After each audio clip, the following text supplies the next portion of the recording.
В эфире итоговый выпуск новостей. О самых заметных событиях среды 15 декабря вы узнаете из материалов наших корреспондентов. В студии Иван Лазаренко. Коротко о главных темах выпуска. Сегодня свое послание Государственному собранию Ултумена озвучил глава Якутии Айсен Николаев. На каких аспектах жизни якутян сконцентрировано внимание? Бывшее здание Якутского торгово-экономического колледжа потребительской кооперации начали адаптировать под школу. Там будут обучаться дети столичной аварийной школы номер 1. Нападение собак на людей в последнее время стало больной темой. Почему их стало так много и как можно решить эту проблему? Золото, серебро и бронза, а также специальные призы. С юными каратистами из Алдана встретились наши коллеги. В Музее истории города Якутска подвели итоги конкурса «Тайна елочных игрушек». Завесу тайны приоткрыли наши корреспонденты.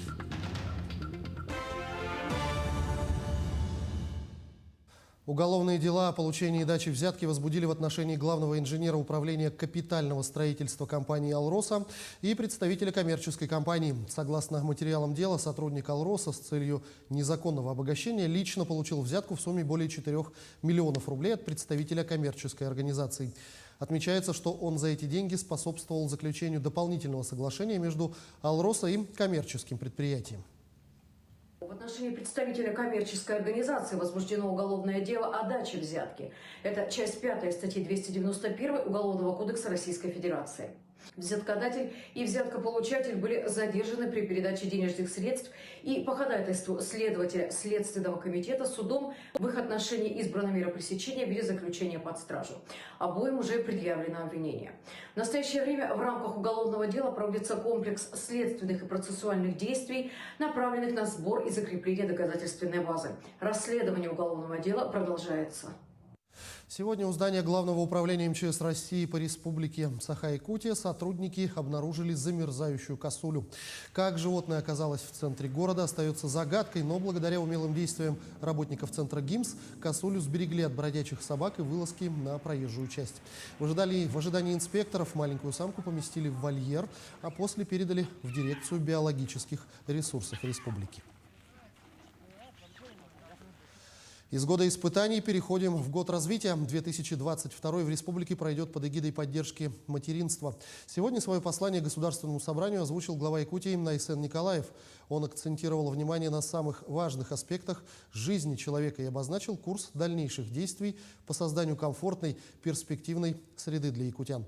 Подробности в сюжете Мадины Халиковой. 2021 год поистине принес множество испытаний для Якутии. Самое жаркое и засушливое лето, отчего небывалые лесные пожары. Повлияло аномальный климат и на сельхозотрасль. Год выдался менее урожайным, а корма пришлось закупать из соседних регионов. К тому же пандемия, которая ударила по всему миру. Но якутские врачи и все население сплотились в борьбе с коронавирусом, и в год здоровья не допустили серьезных последствий. Уже сегодня в Якутии привито более 70% граждан, а количество заболевших ежедневно снижается. Айсен Сергеевич многое сказал о том, что приоритетно это самое главное человеку. Самая главная целая задача поставлена в этом послании, чтобы было улучшение качества жизни наших граждан Республики Саха-Якутия. И 2021 год был объявлен годом здоровья, поэтому действительно год очень сложный был, уходящий. Несмотря на все сложности, Якутия достойно справилась со всеми испытаниями. Бизнесу оказали весомую поддержку даже в условиях ограничений. А также по итогам 2021-го ожидаются рекордные объемы добычи газа и золота. В общем, промышленный рост превысит допандемийные показатели на 12,5%. Мы увидели, с какими экономическими и промышленными, производственными показателями приходит республика к столетию. И, конечно же, мы должны... Наш глава поставил задачу, чтобы мы могли уже ответить на все вызовы, которые в современном глобальном мире идут вызовы, и наша республика, наше население должно на это ответить. И следующий год будет действительно годом развития. Принят во втором чтении госбюджет республики, рекордный в своем роде. Доходная часть увеличена на более чем 32 миллиарда рублей. Почти половину расходов направят на социальную сферу. Кратно увеличили финансирование на борьбу с лесными пожарами благодаря поддержке федерального центра. Колоссальные средства выделили и на поддержку сельского хозяйства.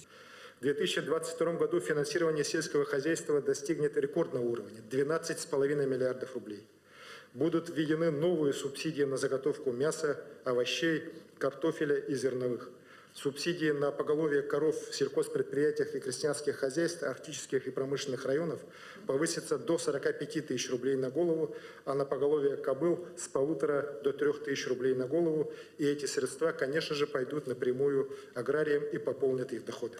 Столицу Якутии тоже ждут глобальные изменения. Уже начинают разработку мастер-плана города. В 2022-м приведут в порядок и дворовые территории по дальневосточной программе «1000 дворов». Более 30 километров дорог комплексно отремонтируют. А также создадут квартал труда, кластер, где смогут трудоустроить порядка 1200 якутян. Креативных, молодых, перспективных. Курс развития Якутии подтверждает и показывает о том, что мы должны еще сильнее сплотиться и направить все свои действия в том, чтобы в действительности якутянин сегодня почувствовал новый образ жизни и новую культуру жизни. Большое внимание глава в своем послании уделил транспортной инфраструктуре. Так, ежегодно в Якутии ремонтируют более 500 километров дорог. На следующий планку снижать не собираются. Кроме того, начинают работы по мостовому переходу через Вилюй, первому, самому крупному объекту через эту реку из 4 планируемых. Также стартует основной этап строительства Ленского моста, главной связующей артерии, проекта, который необходим всей России, а не только Якутии. Не обошли вниманием и авиаперевозки, и состояние взлетно-посадочных полос. Из 16 аэропортов,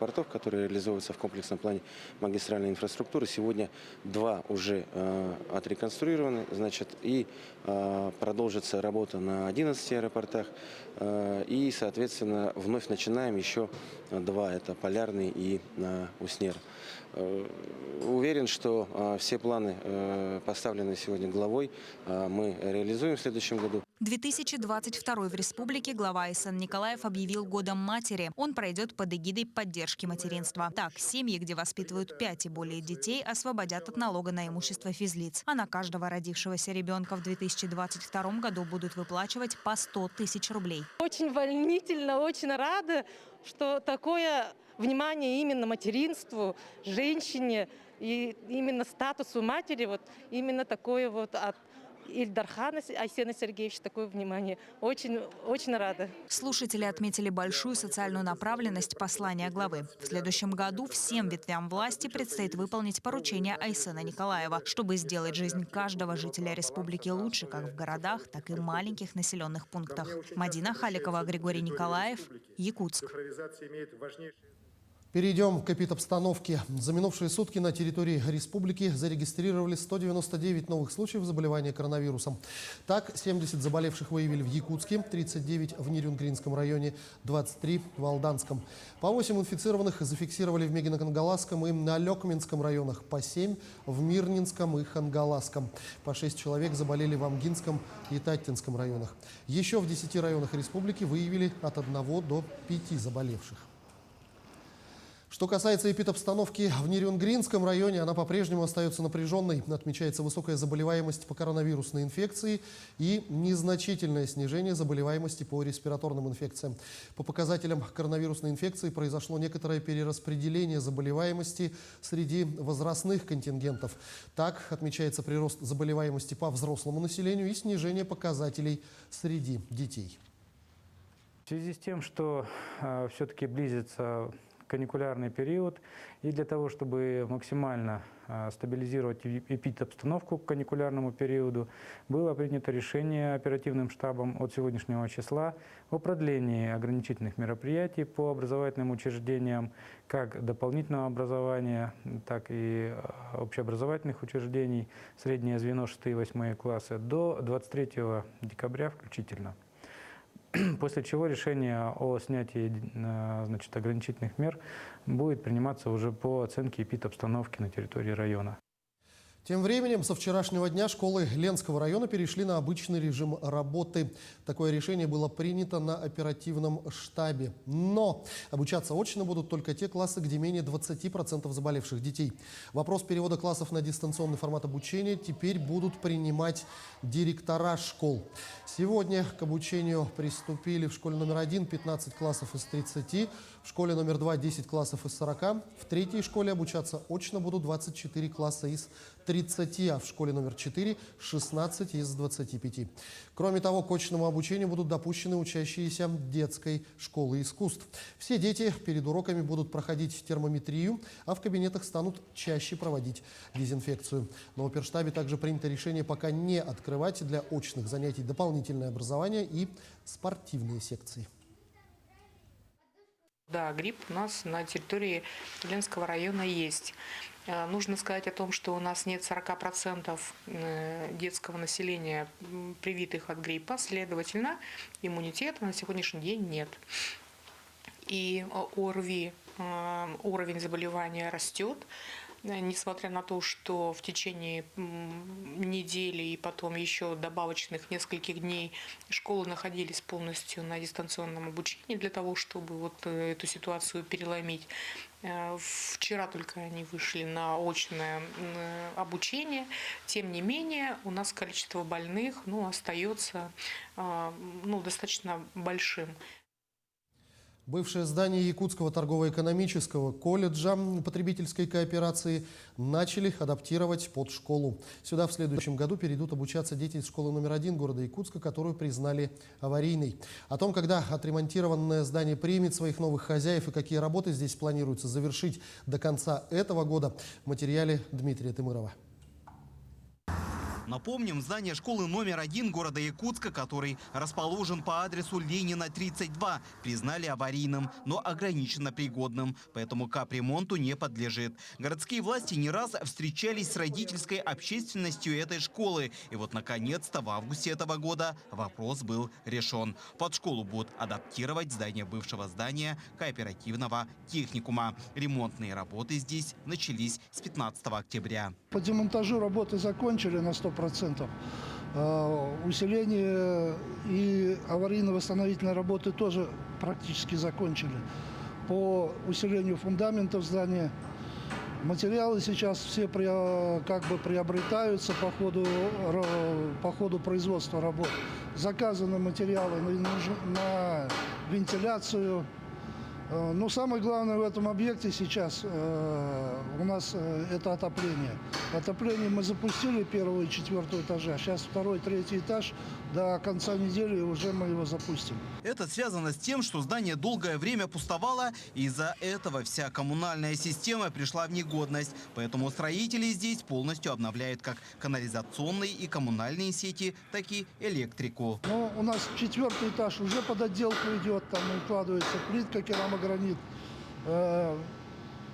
На 1 этаже ведут кладочные работы, на 2, 3 этаже пробивка отверстий под вентиляционные каналы. Будет вентиляция монтироваться. Вентиляция в полном объеме уже заказана. Со всеми подрядчиками договора заключены, которые будут вести работы по инженерным сетям. И уже буквально с конца года начнутся отделочные работы. Работы у нас запланировано провести до конца февраля, то есть до 18 февраля 2022 года. В принципе, мы ведем сейчас полностью в графике производства работ. Учащиеся школы номер 1 этот учебный год завершат в новом, обновленном, адаптированном под школу здании уже бывшего кооперативного колледжа. А это 614 детей. Именно столько детей сегодня обучается в аварийном здании школы номер 1. Дмитрий Тымыров, Иван Семенов, Якутск. Сегодня утром в столице произошло еще одно нападение собаки на 43-летнюю женщину в районе автодорожного округа. Бродячее животное вцепилось ей в руку и порвало пуховик. Собаку чудом удалось отогнать прохожему. Всеми известными случаями сейчас начал заниматься Следственный комитет. Нападение собак на людей в последнее время стало больной темой для горожан. Почему их стало так много и как можно решить эту проблему? В сюжете Ульяны Шагиной. Жители автодорожного округа, где не в первый раз фиксируются случаи нападения собак на людей, бьют тревогу. Животных действительно стало много. Соцсети пестрят кадрами, на которых запечатлены целые стаи. Из 10-15 собак. Вот это очень большая проблема. У нас тут прямо свора водилась бродячих собак. Сейчас вот управляющая компания дома закрыла сетками. Их отловом занимается столичный пункт передержки животных. Сегодня это единственное предприятие, которое занимается безнадзорными животными. Их задача – отловить, стерилизовать, чипировать и выпустить животное обратно на волю. 100% чипирование всех собак, абсолютно домашние, не домашние, неважно. А потом мы их размещаем в соцсети сразу же.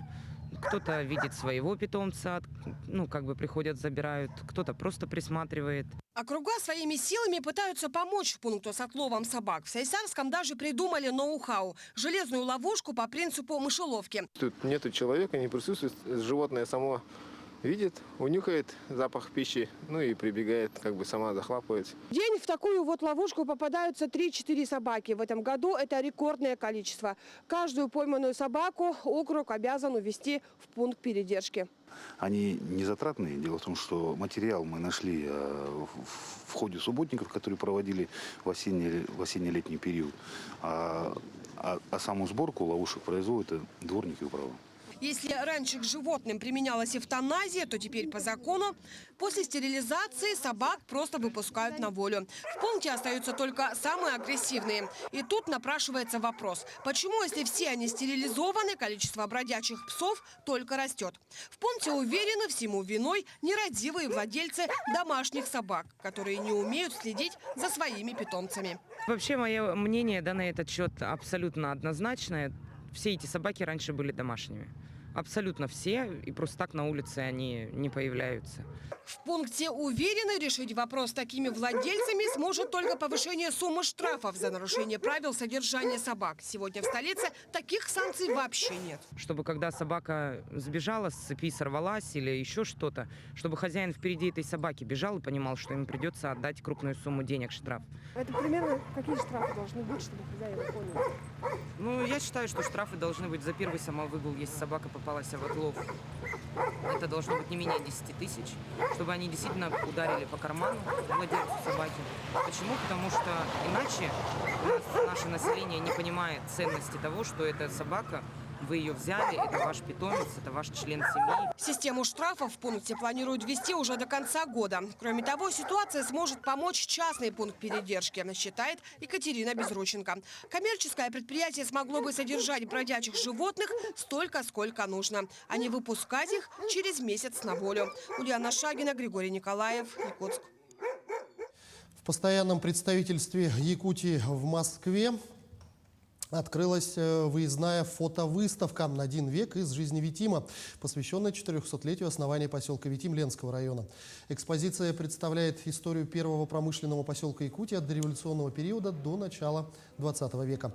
Самые ранние фотоизображения, известные со второй половины 19 века, это снимок академика Обручева и фото Ленской пристани. Также зрители смогут увидеть и другие редкие экспонаты. Выставка организована при содействии Департамента по охране объектов культурного наследия республики.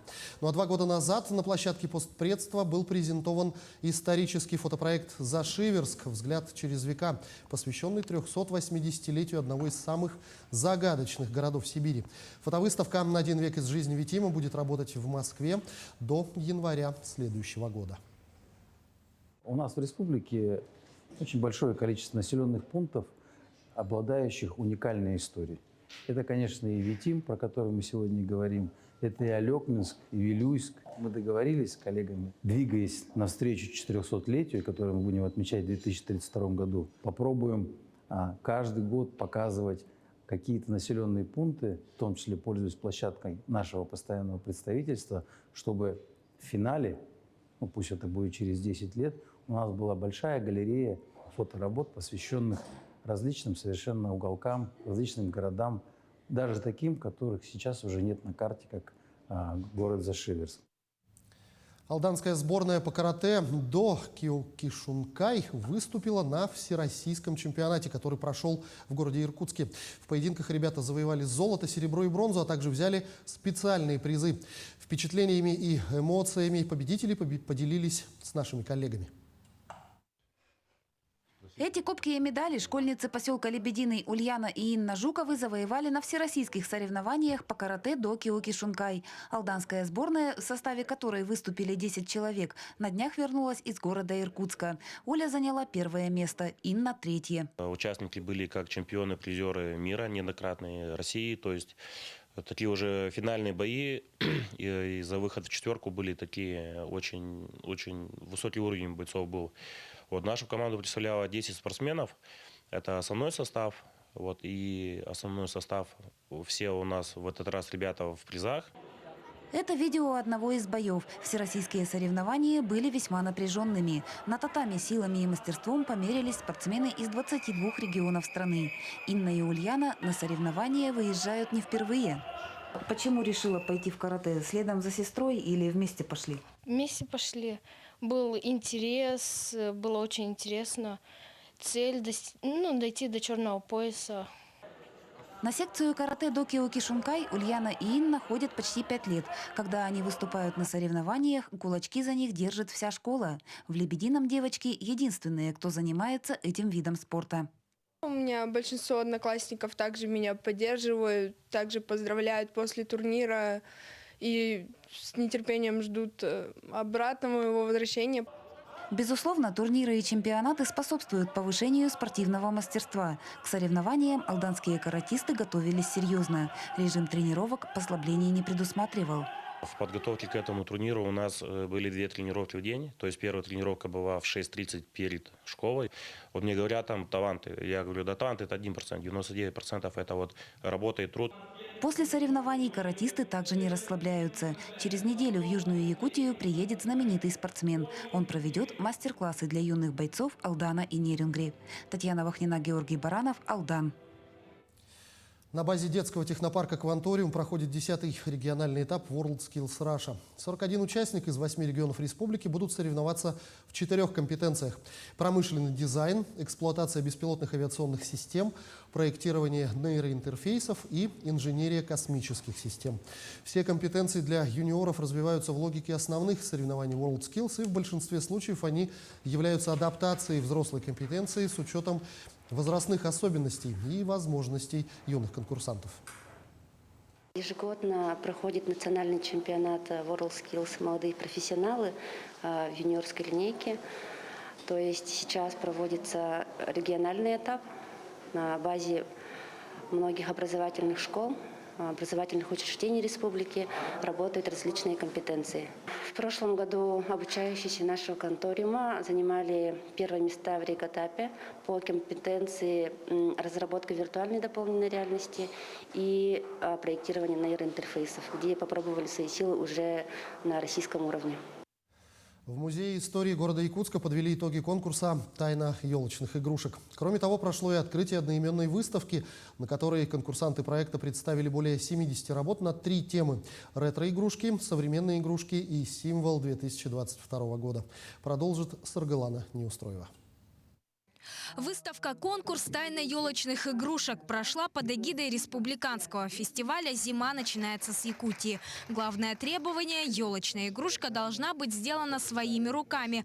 Целью же проекта является сплочение семьи, развитие эстетического вкуса у подрастающего поколения и поддержка творчески одаренных детей и подростков.